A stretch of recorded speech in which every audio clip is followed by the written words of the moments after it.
The Prophet ﷺ had many companions, and many of them are very famous and some of them not so famous. A young man by the name of Thabit ibn Qais, who actually had a hearing disorder. He could only hear from one side of his ear.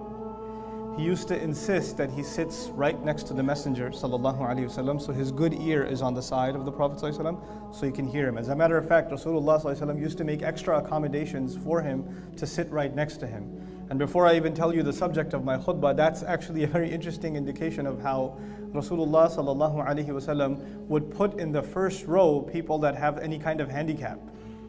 And usually we think of people that have a handicap, you put them in some other side space or some other place, some special accommodation. This person is sitting next to Rasulullah ﷺ. In any case, the story is actually somewhat interesting. He was late one time. He was late to come to the khutbah that the Messenger was giving, alayhi salatu wasalam. So he kept pushing people to come to the front. And when he's coming to the front, he sees this one Sahabi who doesn't know, he's basically a no-name companion, not famous guy.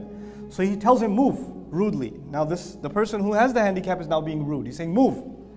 And so the Sahabi refuses to move. And he says to him, why don't you move? Who are you? Who do you think you are? Man ant? Ibn Man. So he said, Qal ismi fulan, this is my name.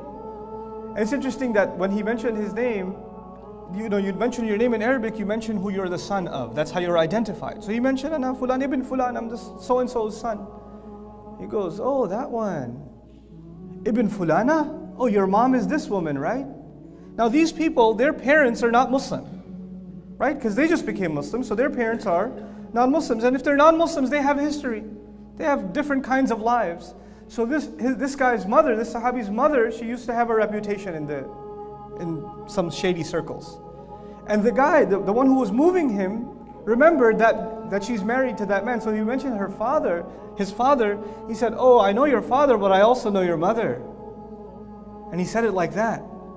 And this is the idea. The idea was to humiliate him, to embarrass him, to remind him of what his mother used to be like. And this is happening in the front row as the Rasul ﷺ is sitting there.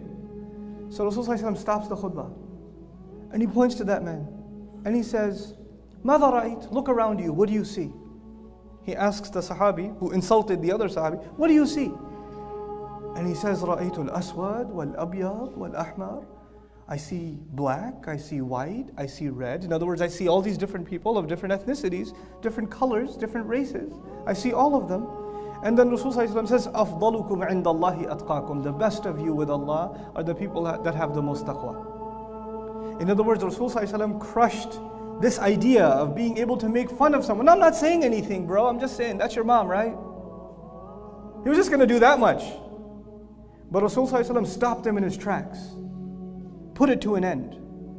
There's ways to insult people. Sometimes you can insult someone very directly. You can curse them out. Sometimes it's indirect.